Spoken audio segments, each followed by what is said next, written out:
Well, welcome everyone.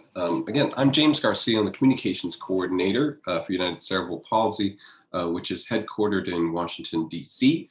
A little bit about us. We were founded a little bit more than 70 years ago. The organization has 58 affiliates, including 56 in the United States and 2 in Canada.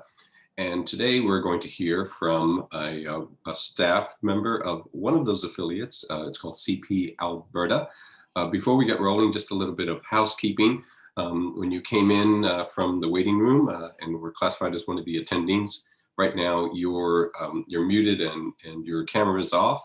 But if you have questions that you want to pose at the end of the presentation by Carlos, and also we're going to hear a little bit from Leah Ison, who you can see on your screen. At the end of the presentation, we will do questions and answers from the audience. I'll moderate those and feed those to our guest. You'll see the Q&A function at the bottom of the screen. Please use that. The chat function right now is disabled, but in the Q&A function, you can pose your questions. You can pose them during the presentation, but I'm going to hold off until the end to actually present those questions to Carlos. And then what we're going to do today also is we're going to have a presentation by Carlos, but we're also going to have a little bit of a conversation about the podcast Life Without Limits that is co-hosted and co-founded by Carlos Gonzalez and Leah Ison. So we'll have a few minutes to talk about that as well. And beyond that, I think we're ready to go. I want to introduce our presenter today. Carlos Gonzalez is, as he will describe to you, is originally from Monterrey, Mexico, and has lived in Canada almost 20 years now, as I understand. And works for CP Alberta, doing outreach and education and community awareness, and probably has a variety of hats, as kind of we all do. And today he's going to talk about his own experiences in which he's been able to kind of meld his personal life story with the work that he does, which is why we've titled the event Motivational Disability Awareness. And so I'm going to pass it on to Carlos Gonzalez now, and we'll get to hear from him. Here we go. Go ahead, Carlos. Thank you, James. Thank you so much to United Cerebral Palsy, to you, James, and to Armando for being able to invite me here, and to Cerebral Palsy Alberta for supporting me through everything I do. Just as James says, my name is Carlos. I'm the Community Education Coordinator for Cerebral Palsy Alberta, and I am originally from Monterrey, Mexico, as James just described. I came to Canada almost 20 years ago, kind of more so 19, close to 20. And I've been with the organization for about 11 years, almost close to it now. What I want to do today is to kind of share a little bit with you about my life in Monterrey. How is it to live with cerebral palsy in Monterrey, and what happened and what was my decision to come into Canada at the end to improve my life. So yeah, a little bit about my presentation would be that. Here's our overview today is we wanted to create, the reason why I wanted to do presentations and motivational presentations just like this one is to create awareness about living with cerebral palsy, about living with my life with cerebral palsy, and also importance of developing an impact. How did I develop an impact within the community here in Canada, and how does living in Mexico shape me to develop that impact in Canada now?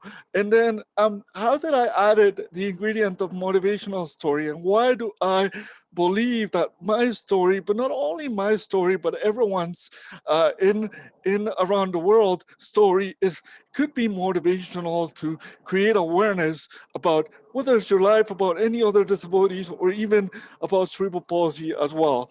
And also in the end of this presentation, just after I finish, we're going to just, as James says, I'm going to pass it on to James, and then James is going to bring in Leah, and we're going to talk a little bit about our podcast that we co-founded, myself and Leah, called My Life Without Limits, and kind of let you know about why we created this platform in the first place. So thank you so much to all of you for attending today. Um, we are going to move on to talk a little bit about our mission statement for Cerebral Palsy Alberta, which I really love living through it when I'm at work. We enrich and support the lives of the children and adults with cerebral palsy and as well as other disabilities. We do have programs and services that we enrich the life to those individuals, and we also collaborate with other organizations to promote awareness, acceptance, and understanding for persons with disabilities to live, learn, and work within the community. Now, I do love this mission statement because what I do in my life is to promote awareness and and acceptance about our individuals with cerebral palsy and other disabilities. And like I mentioned, I really part of my presentation is to do that, to bring awareness to um, our community as well. So I want to talk a little bit about my story and who I am as a person with cerebral palsy, who my family is, why I decided to come to Canada, and how was a little bit about my life living in Mexico. So like I mentioned earlier, I'm from Monterrey, Mexico. I was born in this wonderful city in 1984. Uh, During that time in 1984, we didn't really have the same tools that Mexico may have right now. Most of you guys may think, or some of you guys may think actually, that my life could be challenging living in Mexico, but it wasn't actually that challenging. And it was because of my family and the environment and the opportunities that thankfully my mom and my dad have were able to bring me and given me throughout my life to be able to live a wonderful life in Mexico. So let me explain to you a little bit about what happened when I was born. So I was born with cerebral palsy, spastic cerebral palsy. It was a little bit of a surprise for my parents at first, if I would say, but they were very engaging throughout their lives to help me get what I needed as an individual. So mom and dad basically started to look for uh, resources to see how it would be the best way to treat my disability. And in this case, if I remember correctly, when I was born, my parents put me on a waiting list for physiotherapy, so whether it's physical therapy, and I was there because obviously when you think about Mexico, if you think about it, a lot of people think, okay, Mexico, the majority of the country might not have the resources. They might be a little low funded, but not all of Mexico is like that. I mean, Monterrey, there's parts of Monterrey as a city that it is actually has very low funding parts of it, but there are other parts of the city that are able to be well established and live, right? So thankfully, after being on a waiting list for a little bit of time, I was able to be into a private physiotherapist who took me in and did physiotherapist with the support of my parents for about 15 to 16 years of my life. So that was something that my parents wanted, and that my parents basically educated me on, that they wanted me to have a simple life, a better life, and an open life as a person with a disability. Ever since I was a kid, I wanted to show people that I can be independent. I wanted my independence. And I was very open with my parents about how I really wanted that independence and that freedom. Thankfully for my parents, living with uh, cerebral palsy wasn't ever a obstacle, was never a um, was never something that would be challenge me too much that I wouldn't be able to live that life with freedom. My mom and my dad always have said to me, you're always able to live your life as free, as an independent as you want it to be, right? So when I went to Mexico, I went to physiotherapy, or when I was living in Mexico, sorry, I went to physiotherapy, like I mentioned, for all those years, but I also went to school. What happened when you go to school is when you look at when you think about Mexico again, you might think the infrastructure in compared to the US and Canada is not the same. And yes, you might be right, but there are some accommodations that I was able to do as a person with the help of my parents to be able to attend school. So what happens when I went to school from elementary to grade 12, at first I went to one particular school from kindergarten to grade 3, and then I changed to a different basically school from grade 4 to about grade 12. But in order for me to attend that particular school, I was focusing in my life about going to school and also going to physio every day from uh, I believe we started at 8 o'clock in the morning. I had to wake up between 6:30 and 7 in the morning to get ready and then be at the physio appointment, the physiotherapy appointment, the physical therapy appointment by 8 a.m. Right? So I decided to continue to do that and going there from age 2 to age 15. It was a little bit hard for me, uh, or I felt that it was tough for me, but obviously it had to be because that helped me to gain my independence. When I reached 15 or 16 years old, I believe and I remember correctly, my parents sit me down with the physical therapist instructor and said, you have reached the highest point of your physical therapy. Now you can move on to do your physical therapy at home, and you don't have to be coming here all the time. So we decided to stop going to that particular place where I did my physiotherapy. So that's when myself, I felt that I could focus. I was really focused in school all the time, even when I was going to physical therapy appointments. But I also realized that once I stopped going there, I could focus even more in school. So at the age of grade 4, I went to this school and I actually went with my principal, with my parents. I believe, if I remember correctly, my mom and my dad let me speak with my principal about asking him to put all of my classes in one floor.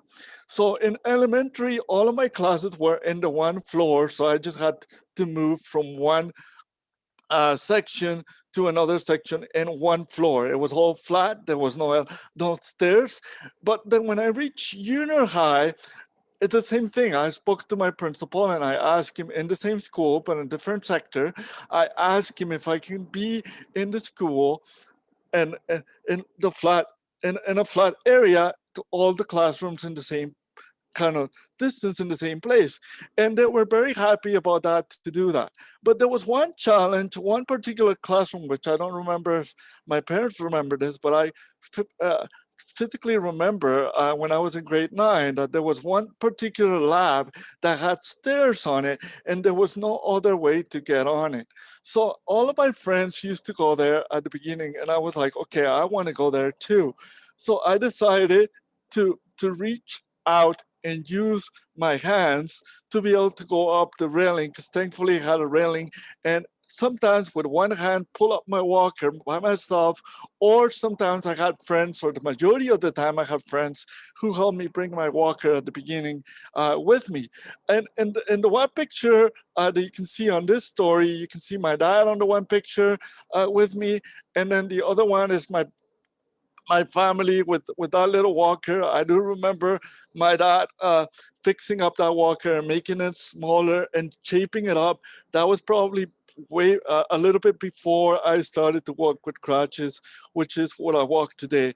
So in Mexico, I learned to become independent. And when you don't have that independence because there's no ramp or there's no flat surfaces too much in the one area of the city, or even in the same school you're going through, I needed to figure it out to get up on my own and do things on my own as well, because I wanted that independence as well, right? So that's when I come up to talk about my love support. When I talk about love support, and when I talk about going to school and all the challenges that I went through school, I actually live a really happy environment in Mexico because I got this love support, which is my family. My family is like the biggest love support that I ever have, despite of them being 4,000 miles away, which is they're actually 4,000 miles away.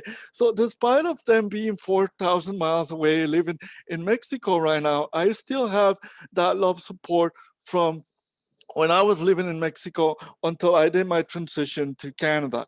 So why I survive it, or how I survive at school, is because of that love support, of that basically the push of being, you can do whatever you can do, right? Whatever you have in your mind to do, right? And so I was really friendly at school because the teaching and the theme of my family is, we love you and you can be as normal as you want to be. So when I was in school, I asked people to treat me the same way as everybody else, to don't make any difference as everybody else. And that's when the love support come from. We're not going to make, my family, each of them said, we're not going to make a difference uh, from your sister to your brother to yourself, because you are the same.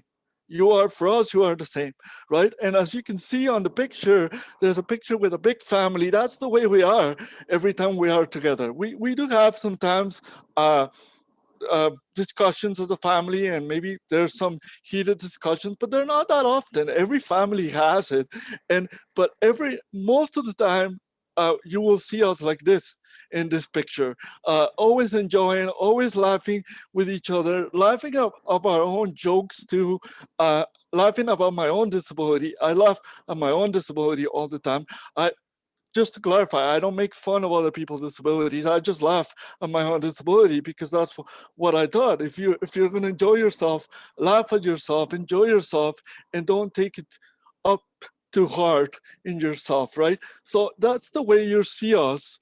And like in this picture with the big family, you can see my sister standing right beside me on the brown dress, and then my mom is really looking at me with my brother. He's the youngest guy. He's 25, turning 26, if I remember correctly, or sorry, turning 25 in September. And the rest of the little guys are my sister's kids, which they're the biggest gift of my heart, the biggest light of my heart, even though I live very far away still from them. On the other picture is me and my mom on a Christmas night in Mexico. I think it was about 2.5 years ago, 3 years ago, we were down in Mexico and we took that wonderful picture.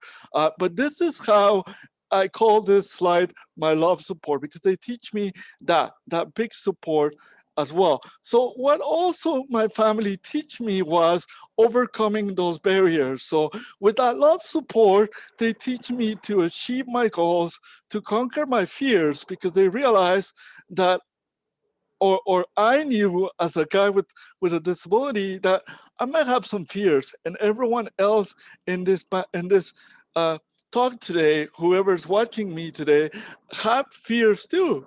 But you also have to, and you also have yourself conquer them some way or the other. As an individual with cerebral palsy, I was always taught from that love support to achieve my goals, to conquer my fears, and that will bring me what I called my last bullet point here on this slide. It's called freedom. That will give me the independence of saying, despite of you walking with a walker, or later on, like right now with crutches on, you have that freedom to live your own life and to be the way you want it to be. So that's when I decided, when I was in my probably 12 or 13 years old, I started to think about, I want to live by myself. I want to move to a different country by myself. I want to be independent. And that wasn't because I don't love my family. I absolutely adore my family. It was because I wanted to show people around the world, and hopefully I can continue doing this, that despite of your disability, you can move to a different country, to a different place of the city you're living in, to live on your own. There's a possibility to do that. Every person with a disability that I know in this world, they want to have a little bit of freedom. And this is what I was taught as a kid. You can have a little bit of freedom. So what I did is, when I was in Mexico, and this is why I put this picture on here, is I was really scared of the water. So I decided, my mom was a really good swimmer, and she's still a good swimmer, and she taught me how to swim. So what happens when you are in the water and you don't have floaties, you sink. So when you start moving and learning how to swim, you started to earn a little bit of freedom, because you realize that you can move through the water. And the greatest part about the water for me is that I can walk without crutches and standing up and walk without it, because the legs are easier to move underwater for me. So I thought it was really great. And that's why I put this picture of, this is giving me the freedom to live my own life. So this helped me to move on to Canada when I was about 17 or 18 years old. Actually, when we were picking up my sister, because my sister came to Sherwood Park, Alberta, here in Canada first, I asked my mom if we can have an interview with the school board in Sherwood Park, and I did. I had an interview with the school board, and then I actually, in a way, asked my family, very much so, to please help me make a deposit so and they can reserve my spot to go to Canada. And I pretty much convinced them at first to come to Canada for 6 months at least. 6 months at least. And then, because my mom and my dad and my mom were both thinking, well, we don't know if you're going to be able to handle the snow, right? We know that you have this drive of achieving your goals and being yourself, being stubborn and doing it, right? But we want to make sure as parents that we're not able, we don't want to worry about you. So we want to see that you're able to handle that. So after the 6 months, I convinced my parents to stay for another 6 months, very much another 6 months. And then from there, I actually came back home with a little piece of paper that says, here's my admission to university, Mom and Dad. Will you guys be willing to help me out to go to university in the United States? Sorry, in Canada, my apologies. And they both says, yeah, absolutely. Just to clarify, I did have some applications and acceptance on universities in Mexico, but there were some aspects when I did the applications in Mexico and compared to Canada that I didn't, that pushed me towards going to Canada instead of staying in Mexico. What is it? It's the same thing. There was in the universities, there was no ramps available at the time. I was able to help them cut basically to restart or open up a new ramp that they did in the university. I was able to advocate for that, and they actually put that ramp because of the advocacy that I did in Monterrey, in the University of Monterrey. And I also was able to basically decided to move to have some options there to move to stay there. But I decided to not be there because there was no there was no ramps, like I said, there was no elevators until they put that ramp. But there was more pros on Canada that there were in Mexico, right? So I decided to come to Canada for so many reasons. The buses will go down. The the bus stops are closer, so I can walk all over very close easily. Yes, the weather is a little challenging, but that's a minor challenge for me, right? In Mexico, the buses had stairs, so you had to get up the stairs, and that was a little more complicated. What happens in Canada, and more than likely in the US, the buses will go down and you can go in no problem, right? Or there will be people who help you in. In Canada, once I moved to Canada to learn English, or to go to university, sorry, I realized that I was able to do outdoor activities such as what you can see on the slide, right? Uh, to do outdoor activities, to do sledge hockey, to do skiing, to do floor hockey, to do all the different aspects that I was not able to do in Mexico at the time I graduated. In 2007, yes, Monterrey, because it is a very technological city, decided they have sports like wheelchair basketball and different sports events there that was able to happen. But that was after I already moved to Canada, right? And this picture that you can see today, it was actually from 2 weeks or 2 weekends ago. I called my friend and I said, would you be willing to help me out to climb up the steps and to go down the steps? And he said, absolutely. But I said, I don't want you to help me up those stairs. I want to do it on my own. So he's like, okay. He's like, I want to make sure that you don't fall. And I'm like, well, absolutely. I wanted you to be there so then I don't fall, and then we can hang out afterwards. So I did 2 rows of stairs, which each of those 2 rows had 126 steps on it. And as you can see, the steps have holes, little holes below, like a little opening below.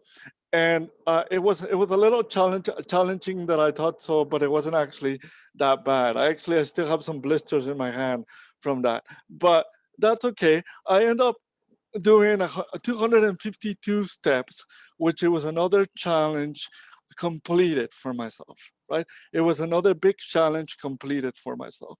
So that's the main reason, other than the infrastructure part of it, why I decided to come to Canada. Because, like I said, once again, I gained that freedom living here in Canada.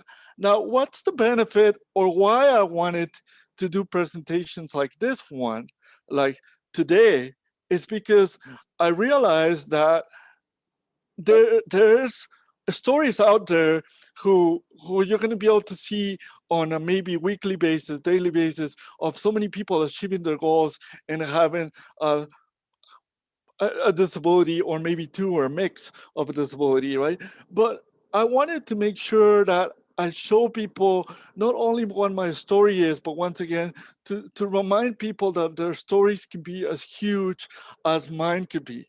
Because even though sometimes you doubt yourself, or I even doubt myself that my life is huge and my life story is huge, I believe from the bottom of my heart that my story is huge and that I can teach so many people to do this, right? So I decided to ask as very much to ask our management team, and as Joanne Dorn, our executive director, my manager Elizabeth, to be able to help me create do it or let me share my story.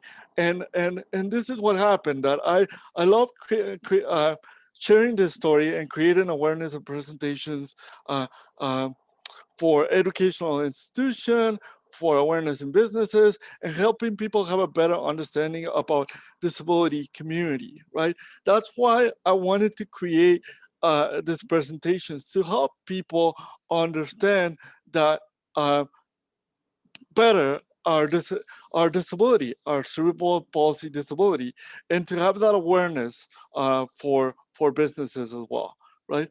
Um, and what's the benefit as well for the presentations? It's once again to bring more awareness to people, but also to create those connections. I love creating the connections, meet people, and know their stories, and help the communities to grow. Like for me, to help to help the community is a huge part of thing for our organization. The best part that I love about the organization that I work for, Cerebral Palsy Alberta, is that they're always constantly looking to grow and to help the community grow, which is what I love to do. Each of us, each of our staff has different parts to help the community grow. My part is to be able to do presentations like this one and to be able to do motivation like this one, to be able to create and to help our community to grow, right? And so there was that was the part that we created, My Life Without Limits. And I do want to ask James if he can come in to be able to speak about with Leah, my co-host, about My Life Without Limits and why do we created this platform to open up a little bit our community and help our community to grow. Okay, well, that sounds great. First of all, thank you, Carlos, for that presentation and insight into your life, not just your life, but how you infuse your experiences in the work you do. I think a lot of folks found that interesting. We have a couple of questions already posted that I'll go to in just a few minutes. But as you mentioned, we want to talk a little bit about your other kind of more recent sort of big endeavor, the podcast My Life Without Limits, which is new, and you only have a few episodes under your belt. And so I wanted to spend just a couple of minutes before we go to general questions just about that. So let's talk first, if you could, we'll introduce Leah. Leah, hello, how are you? Thank you for joining us today. Leah is in the communications department, also at CP Alberta. What is your formal title there, Leah? Communications and community engagement specialist. Okay, great. Thank you so much. And you guys are the co-host of My Life Without Limits, the podcast. First of all, tell us what inspired you to even begin the podcast in the first place? Well, I am lucky enough that I get to see Carlos doing all of his presentations and out there telling his story. And I see the impact that it has on everybody that hears it, but then also the impact it has on him to continue and to grow his confidence and to just reach further and further. And with this podcast, we can now give other individuals with disabilities or any type of struggle, whether it's mental health or anything, we can give them that same opportunity to inspire others and get their voices heard, tell their stories, and then, of course, to grow their own confidence. Fantastic. All really necessary and important and needed in the community. What kind of guests have you had on, Carlos? Or talk a little bit about the episodes, because I know you had a couple of introductory episodes where you sort of let the audience know who you were, but you've also started to invite guests on. Tell us a little bit about that. Our guests, they were pretty much, we had basically a lot of people asked me if it was only guests from that have disability, but we wanted to have all sorts of different guests. So the first couple of guests we have a nurse. Our episode number 4, I believe it was a nurse from Nurses on Demand here, her own business in Edmonton.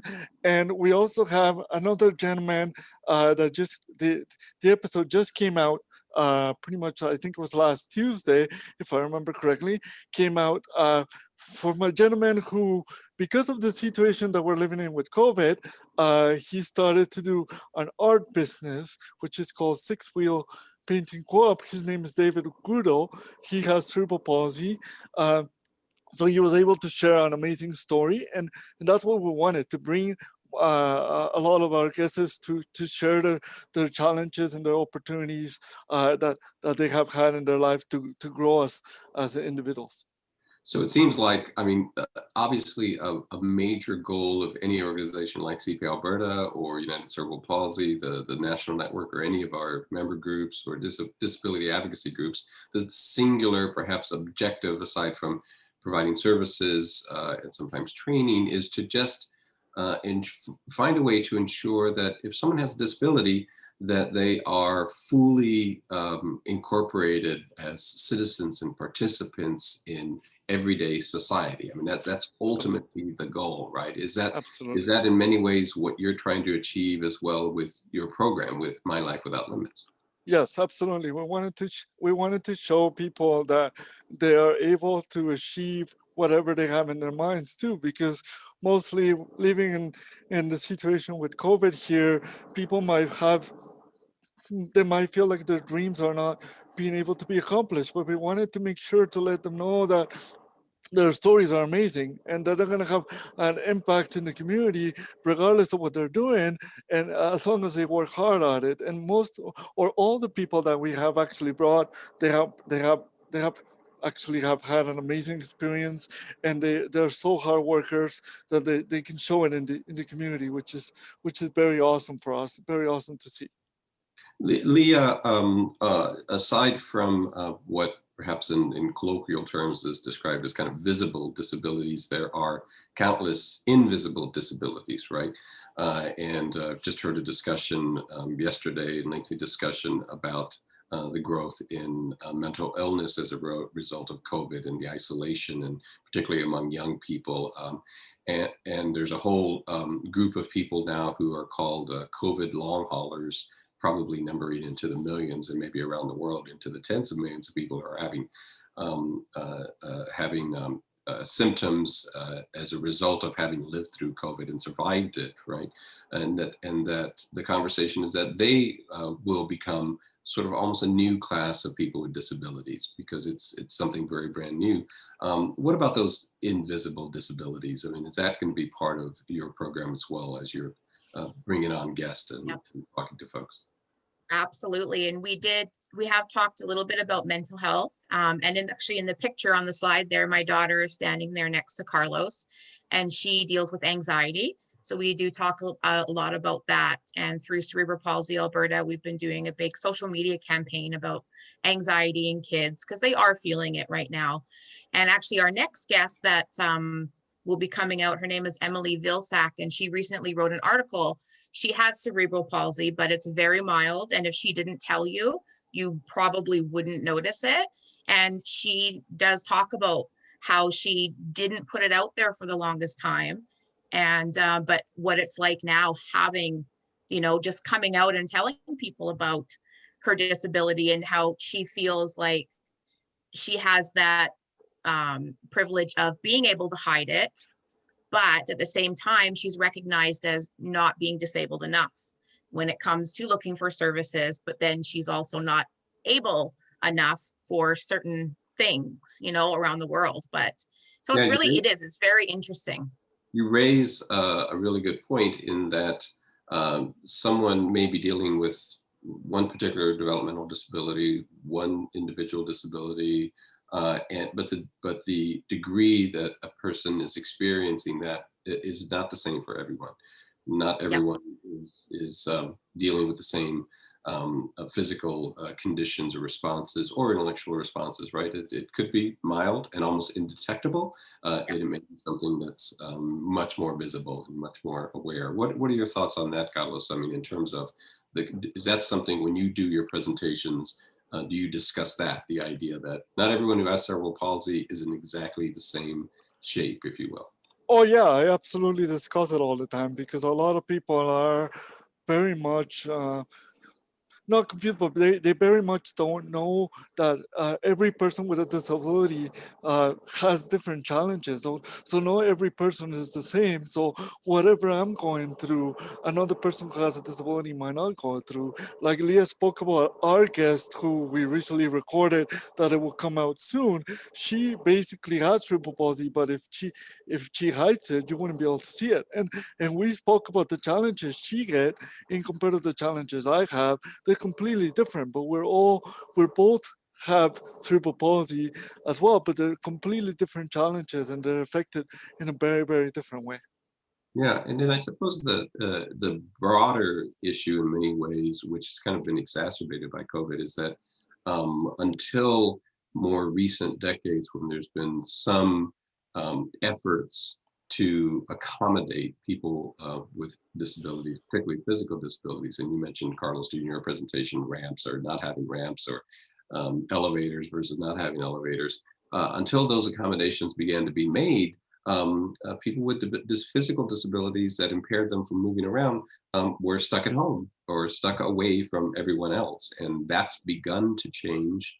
And so in many ways, people here in the United States or in Canada or in Mexico get to see people with disabilities more readily than they once did. And so that seems to be changing as well.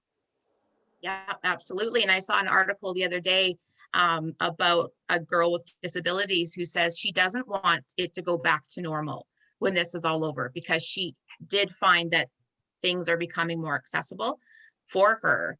So she's scared that we'll go back into old habits. And I'm really hoping that with people coming out and telling their stories, like Carlos and other individuals, that, the able-bodied community can then maybe take a harder look when they go out for dinner or go out to a concert again.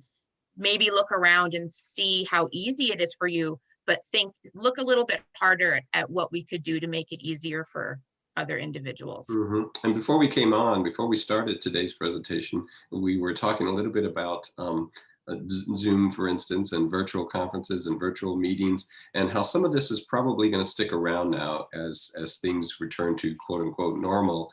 And in many ways, that's probably a good thing, right? I mean, if there was a presenter at a disability conference a couple of months ago who said kind of half jokingly that she could now see what John Legend looks like when he performs, because when she went to a live concert, people kept standing up in front of her and she couldn't see the stage. But when John Legend did a Zoom concert, live streamed it, she saw him, right? And it was much, so, and I think that's a somewhat facetious look at it, but it's indicative of the fact that there are some doors that have opened even with virtual conferences and Zoom. And so. Mm-hmm. Yeah. So let's go to some questions, some general questions about your presentation and from the audience. If you don't mind, James, if I can interrupt you for one second. Of course. If people want to if people want to follow us on our podcast where you can find us is you can find us on our website www.cpalberta/my-life-without-limits-podcast. If you have a guest, or if you want to be a guest, or if you know of somebody who wants to be a guest, feel free to go there and let us know, as well as please follow us on our Instagram page. We have @MyLifeWithoutLimits podcast. We're always responding. We're always posting stuff in there.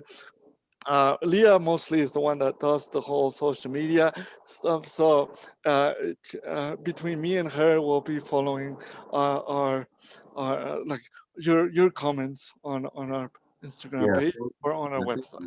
Thank you so much, Carlos, for posting that. Leave it up so that people can see that as we continue our conversation. But it looks like you're available on basically most of the platforms that distribute podcasts. So you should be pretty easy to find. And right now, there are not a lot of programs that are dealing with these issues. So it's a very unique thing that you're doing. And I'll take this moment to plug what the United Cerebral Palsy is doing also nationally. We've created our own podcast about the same time that you guys did. And it is called Life Without Limits, not My Life Without Limits, because that's connected to our slogan, if you will, our organization's motto and slogan, Living Life Without Limits. And we've had a couple of episodes and have spoken to leadership from some of the national organizations that are putting on their conferences. And we have one that we just posted about the organization Anchor, which is having its conference June 14th through the 16th, and spoke to their chief operations officer. So take a look at us as well. These are issues that more people need to be talking about there broadly. And we hope that this will spark a tsunami of podcasts about issues that have to do with disabilities. So let me go to one of the questions that came from the audience now. This is from Michael. Michael says that he was a motivational speaker and he wants to start again, and is asking Carlos, how would you suggest getting back into that and getting his story out? What sort of took you from thinking about it to making it part of what you do? Well, I honestly, Michael, I think that's a great question. You just have to believe in your story. And first of all, you can just, you have the people that you know. Like when I first started here in Canada, I actually was we have My Life Without Limits challenge that we do every year. And without even mentioning to, I think I mentioned it to my boss, I actually gather all of my friends or everybody who is with me, and I did a presentation on my own on my church. So what I recommend you to do is maybe grab a list of your friends, a list of people you know. Most of us have Facebook or Instagram. Grab it and send them a message and just say, you know what, this is going to be my presentation. Michael's Life Without Limits presentation is going to be on this day. It's going to be for free. If you want to get some donations, you can ask them for some donations to bring it in. I remember, for example, with my example, I actually asked them to bring some donations. I think it was $5-10, and they brought, I think I ended up getting $300, $400 of donations at the time. So you're able to do that mostly now with social media. Bring people in, have people in, believe in your story, practice your story, practice what you want to talk to them about, and then grab your social media and start messaging people. That's the easiest way that you can do. Or if you have, if you're fortunate to have a job, talk to your boss about it, and I guarantee you that at least one or two of your staff or three of your staff will believe in your story and will push for that particular story, like what Cerebral Palsy Alberta did, which they believe in my story, they love my story, and all the staff push for my story. In your case, you might have one or two staffs or even all of your staff pushing for your story as well. Great, thank you. Next question from Joseph. I'm an individual with CP living in Michigan, and I really want to know how I can get involved with and working for the disability community. I'm a certified life coach, and I really want to use my talents to help our community. So either one of you, any thoughts on that? I think it almost is the same, connect with your local organizations and see if they would like to host a workshop, and you can run that workshop. And I mean, I find all of our guests off social media, they just are putting their stories out there on their own. And I'm just always around looking, and I'm finding some really great people. So social media is a really big factor in that. And sometimes it can be a little daunting. It's a lot of work, but if you do, little videos and stuff, but yeah, connect with people. It's my grandpa's always told me, it's not what you know, it's who you know sometimes. And connect with people, find somebody that can help put your foot in the door, and volunteering is always really good too. And you're speaking, Leah, beyond the podcast, of course. You're talking about people coming into the organization, the CP Alberta, and volunteer to do a workshop and that sort of thing. Mm-hmm. Yeah, that's fantastic. Yeah, and as I mentioned earlier, UCP has 58 affiliates, 56 in the United States. Not in every state, but we do have affiliates in Michigan. And so if you just go to our website, ucp.org, and look under our list of affiliates, you might find one of our affiliates close to you. If you don't find one of our affiliates close to you in your city, you're welcome to email us at our main email address, info@ucp.org. And I can certainly put you in touch with other organizations. There are other national organizations that have local membership groups, chapters, if you will, organizations that they work with on the ground. But Michigan has a very, very active UCP affiliate with offices all over the state. So do reach out. Next one is from, we've got about 10 more minutes, by the way, for our program. If we need to go a little bit longer, we can, depending on questions. But this is from, it's a code number, but it says, I am from Tamaulipas, Mexico. We're the nearest neighbor of Monterrey, Nuevo León. I know Tamaulipas because I have family in Tamaulipas, and Nuevo León, by the way. I want to create a community. There's no support group here, awareness or educational conferences for all the families that are going through this wonderful adventure. He has a very positive outlook about his own disability, I presume. How can I start a community? So he's out there in Tamaulipas. He's basically saying there's no resources like what you're describing there. How does he start a community there? Yeah, Facebook is always good for that. Start a Facebook group. We've got one for Alberta parents. And we've also, through Cerebral Palsy Alberta, we have an app called Flutter. And we are starting all sorts of different communities and groups on there. It's a whole community for the disability community, but we're doing little subgroups as well for different provinces in Canada. We do have a United Cerebral Palsy group where we can, because we are starting to get some members into the community from the United States. So I can put a link up to that in the chat, or and you know, maybe you can come and join that community as well. Yeah, this individual obviously has internet access because they're sending us a message, so they could connect with those communities. Carlos, this brings to mind a couple of things. Before our presentation today, I had to give our audience a little bit of perspective on the differences between life in Canada and the US and Mexico for someone with a disability. Without going into sort of a deep dive on these things, I looked up some general numbers, and I noted that in Mexico, for instance, total healthcare spending is about $70 billion a year, whereas in the United States, it's about $3.8 trillion a year. And of course, poverty levels factor in here, because if you're living in an extreme rural area, whether it's in the United States or in Mexico or Canada, you may be dealing with less accessibility to all sorts of services, including services for people with disabilities. But in Mexico right now, the poverty rate is about 40%, and in the US it's about 13%. And so that just speaks to the fact that in some areas, perhaps in rural Tamaulipas, maybe rural areas of Mexico, and I've worked and visited there, there may not be those kinds of resources that exist in metro areas like Monterrey or Mexico City, or in Tamaulipas, I think we'd be talking about cities like Matamoros and Victoria and places like that. So there is a contrast between what's available. Do you have a sense, Carlos, whether things are changing in Mexico, for instance, to bring more services for people with disabilities? Things are changing, but it depends also on the city, right? Our political government right now is not the greatest right now. Whoever's living in Mexico could testify for that. But speaking through in regarding to Monterrey, things are changing there, and they're constantly changing. I have people who are closely working in the government down there who they can see that there's changes. There's another person that I'm in contact with who she still believes that the resources are not as big as the US or Canada, and who knows how long they're going to take to be that way. But at the end of the day, I believe myself that they are still changing, or they are actually changing. But it also depends on the support that the government level will give you, right?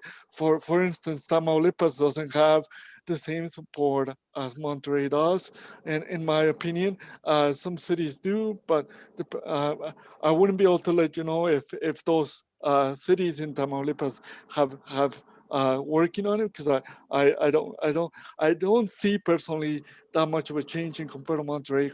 Monterrey is one of the cities who actually are constantly changing towards persons with disabilities, for sure. Yeah, and it's like anything, if there's a concentration of wealth and technology and resources, whether it's educational resources or healthcare resources, then comparatively things may be better in that environment for someone with a disability or any other sort of physical condition that they need to be dealing with. And so I think one of the takeaways from today is that people in the US and Canada should not presume that Mexico has absolutely no services and doesn't care about people at all with people with disabilities, because it does. It's just these are also comparatively different size economies, and there's different concentrations of wealth and so forth. And so there are cities like Monterrey where things are changing. On that point, someone asked, has a question here about, let's see, getting more parents involved.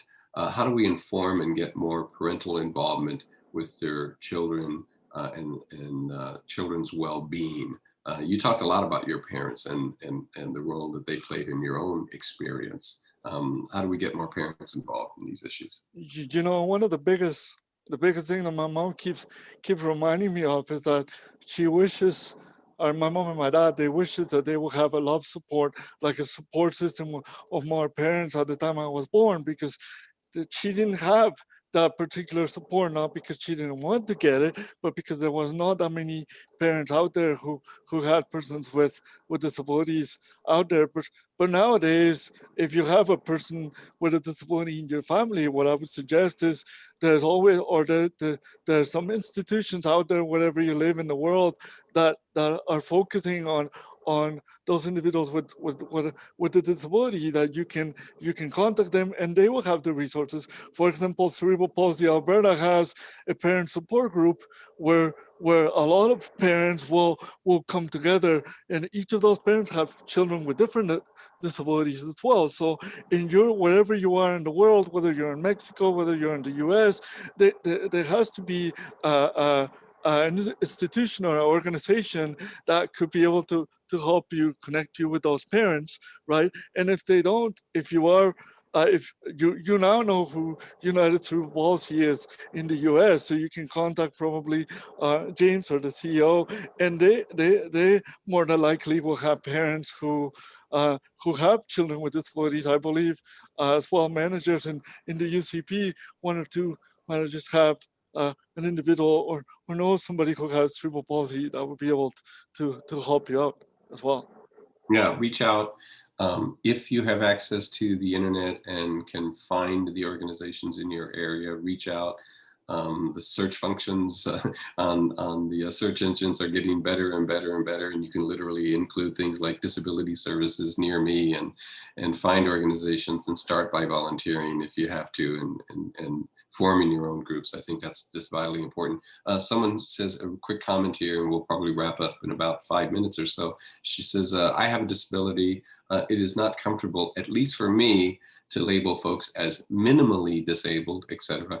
Independence is not measured by what one can do for him or herself. Rather, independence is having control over one's life. And that's from Pam. Great comment. Great comment. Thank you. Someone here says, I don't have a question. I just want to say thank you for this wonderful presentation. Others asking about how to reach our organizations. Again, ucp.org is the national group. CP Alberta, what is your website? So www.cpalberta.com. You can reach us that way, and we're always constantly looking at our website and receiving information from people, and we'll be able to help you out. We also have a Facebook page, Cerebral Palsy Alberta Cerebral Palsy Alberta Facebook page, that you can follow us over there.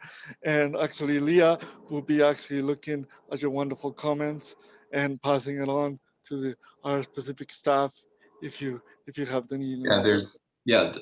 Social media and the internet is a double-edged sword, but there's a lot of good things happening in both on those platforms, and so take advantage of those in terms of connecting with any one of us that here today. I'm going to start to wrap up here. I do want to mention, say thank you to Joanne Dorn, who's the CEO at CP Alberta, for having these fantastic employees and allowing them to be on here today. I want to mention that regards come from Armando Contreras, who is the CEO and president of United Cerebral Palsy's national organization. Armando was traveling, so he couldn't be here with us today. He had a trip, had been long planned, and so he's traveling right now, but he sends his regards and also wants to thank you guys for participating. And then we also want to just thank Carlos's parents for all of the support that they gave him and allowing him to do the great work that he does now in Canada. And incidentally, we'll be kind of having conversations. We're interested in having conversations with folks in Mexico about whether or not there are ways to connect our organizations, our affiliates here in the United States there in Mexico, because as we mentioned earlier, services are needed. And if there's some way to make a connection there, our organizations would love to do that. And ladies and gentlemen, thank you so much for being with us today as an audience. This session was recorded, and so everyone who registered for this event will be sent a link to be able to watch that recording as well. And again, I want to thank my guests, Carlos Gonzalez, Leah Ison, and Michael Lugardo in the background and doing all the work that he's doing. Thank you so much. And everyone have a great day. Thanks so much for being with us. Thank you.